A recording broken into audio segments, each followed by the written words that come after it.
नमश्चंडिकाय नमः। अथ दुर्गा सप्तशती, दूसरा अध्याय। देवताओं के तेज से देवी का प्रादुर्भाव और महिषासुर की सेना का वध।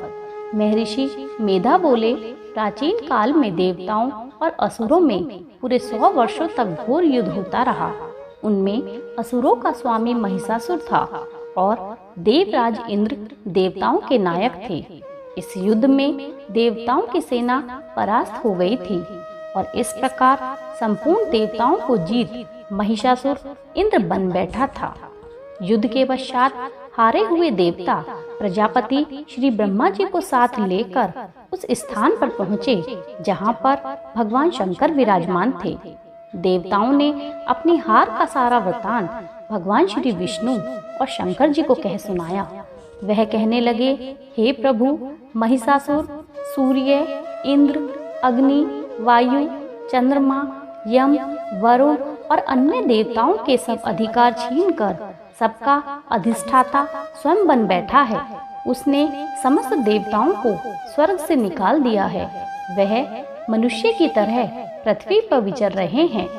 दैत्यों की सारी करतूत हमने आपको सुना दी है। अब आपकी शरण में आए हैं। कृपया कर आप उनके वध का कोई उपाय सोचें। देवताओं की बातें सुनकर भगवान विष्णु और शंकर जी को दैत्यों पर बड़ा गुस्सा आया। उनकी भौहें तन गई और आंखें लाल हो गई। गुस्से में भरे हुए भगवान विष्णु के मुख से एक भारी तेज निकला और उसी प्रकार का तेज भगवान शंकर, ब्रह्मा और इंद्र आदि दूसरे देवताओं के मुख से प्रकट हुआ।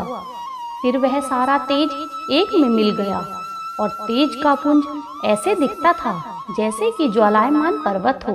एक स्थान पर इकट्ठा होने से वह तेज एक देवी के रूप में परिवर्तित हो गया। वह भगवान शंकर का तेज था।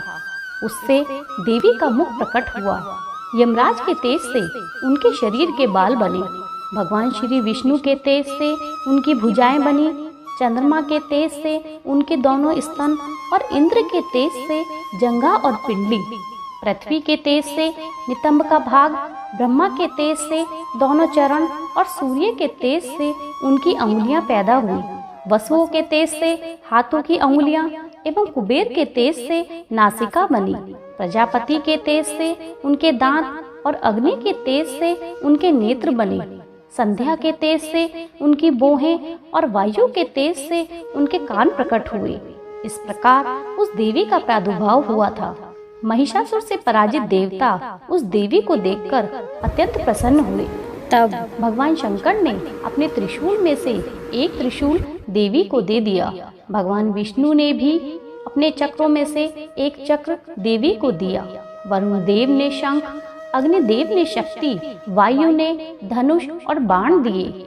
सहस्त्र नेत्रों वाले श्री देवराज इंद्र ने ब्रज और घंटा दिया। यमराज ने उन्हें कालदंड, प्रजापति ने स्फटिक की माला, ब्रह्मा जी ने कमंडल और सूर्य ने देवी के समस्त रोमों में अपनी किरणों का तेज भर दिया।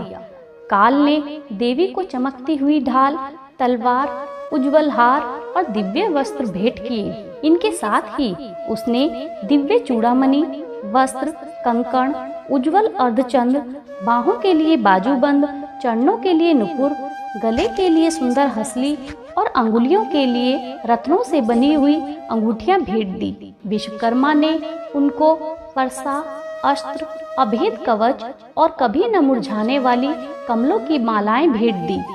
समुद्र ने कमल और हिमालय ने सवारी के लिए सिंह व तरह तरह के रत्न देवी को भेंट किए। यक्षराज कुबेर ने मधु से भरा हुआ पात्र और शेषनाग ने उन्हें बहुमूल्य मणियों से विभूषित नागहार भेंट किए। इस तरह दूसरे देवताओं ने भी देवी को आभूषण और अस्त्र देकर देवी का सम्मान किया। इसके पश्चात देवी उच्च स्वर में गर्जना करने लगी। उनके इस भयंकर नाद से पूरा आकाश गूंज उठा। मानो आकाश उनके सामने छोटा प्रतीत होने लगा।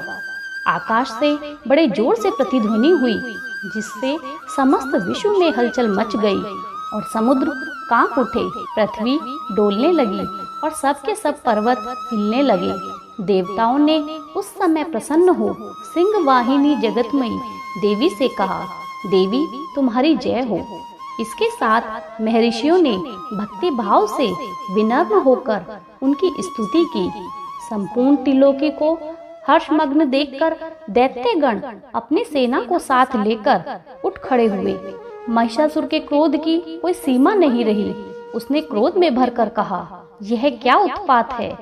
फिर वह अपनी सेना के साथ उस ओर दौड़ा जिस और भयंकर नाद का शब्द सुनाई दिया था, और आगे पहुंचकर उसने देवी को देखा, जो कि अपनी प्रभा से तीनों लोकों को प्रकाशित कर रही थी। उसके चरणों के भार से पृथ्वी दबी जा रही थी। माथे के मुकुट से आकाश में एक रेखा सी बन रही थी। उसके धनुष की टंकारों से सब लोग शुद्ध हो रहे थे। देवी अपनी सहस्त्र भुजाओं को संपूर्ण दिशाओं में फैलाए खड़ी थी। इसके पश्चात उनका दैत्यों के साथ युद्ध छिड़ गया और कई प्रकार के अस्त्र शस्त्रों से सब की सब दिशाएं उद्भाषित होने लगी। महिषासुर की सेना का सेनापति चिक्षुर एक महान असुर था। वह आगे बढ़कर देवी के साथ युद्ध करने लगा। दूसरे दैत्यों की चतुर्गुणी सेना साथ लेकर चामर भी लड़ने लगा और 60,000 महारथियों को साथ लेकर उद्रग नामक महादैत्य वहां आकर युद्ध करने लगा। महाअनु नामक असुर 1 करोड़ रथियों के साथ लेकर, असीलोमा नामक असुर 5 करोड़ सैनिकों को साथ लेकर युद्ध करने लगा। वाशकल नामक असुर 60 लाख असुरों के साथ युद्ध भूमि में आ डटा। बिडाल नामक असुर 1 करोड़ रथियों के साथ आकर वहां लड़ने लगा। इन सब के पश्चात महिषासुर करोड़ों रथों, हाथियों और घोड़ों सहित वहां आकर देवी से युद्ध करने लगा। सभी असुरों के हाथ में तोमर, भिंदीपाल, शक्ति, मूसल, खड़ग और फरसे जैसे अस्त्र शस्त्र थे। मगर देवी ने क्रोध में भरकर उन सब अस्त्रों शस्त्रों को काट दिया। तभी महर्षियों और देवताओं ने देवी की स्तुति आरंभ कर दी और देवी ने भी प्रसन्न होकर असुरों पर अस्त्र शस्त्रों की वर्षा आरंभ कर दी। देवी का वाहन भी क्रोध में भरकर दैत्य की सेना पर इस प्रकार विचरने लगा जैसे कि वन में दावानल फैल रहा हो। युद्ध करती हुई देवी ने क्रोध में भरकर जितने श्वासों को छोड़ा वह तुरंत ही सैकड़ों गणों के रूप में परिवर्तित हो गए। तदंतर देवी ने त्रिशूल, गदा, शक्ति और खड़ग से कितने ही असुरों को यमलोक पहुंचा दिया। कई दैत्य मूसल की मार से घायल होकर रक्त बमन करने लगे।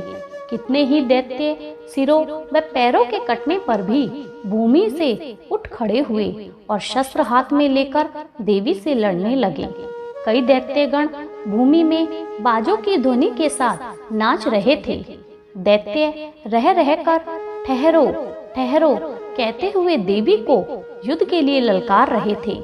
जहाँ पर यह घोर संग्राम हुआ था वहाँ की भूमि हाथी, घोड़ों और असुरों की लाशों से भर गई थी और रक्तपात होने के कारण रुधिर की नदियां बह गई थी। इस तरह देवी ने असुरों के विशाल सेना को क्षण भर में इस तरह से नष्ट कर डाला जैसे तृणकाष्ठ के बड़े समूह को अग्नि नष्ट कर डालती है। देवी का सिंह भी गर्जना करता हुआ, बालों को हिलाता हुआ युद्ध भूमि में ऐसे विचर रहा था मानो असुरों के शरीरों से उनके प्राणों को ढूंढ रहा हो। वहां देवी के गणों ने जब दैत्यों के साथ युद्ध किया तो देवताओं ने प्रसन्न होकर आकाश से उन पर पुष्प की वर्षा की। बोलो जय माता दी।